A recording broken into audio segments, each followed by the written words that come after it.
Meaning of Guns N' Roses. Guns N' Roses.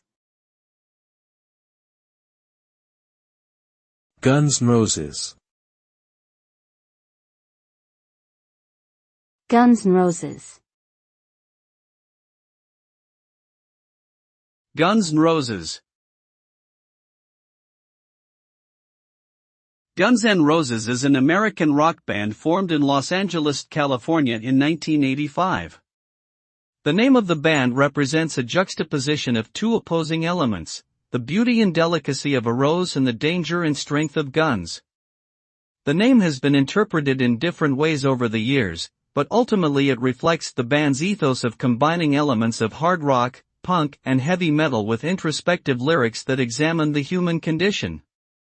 Guns N' Roses achieved significant commercial success in the late 1980s and early 1990s and continues to be influential in the world of rock music.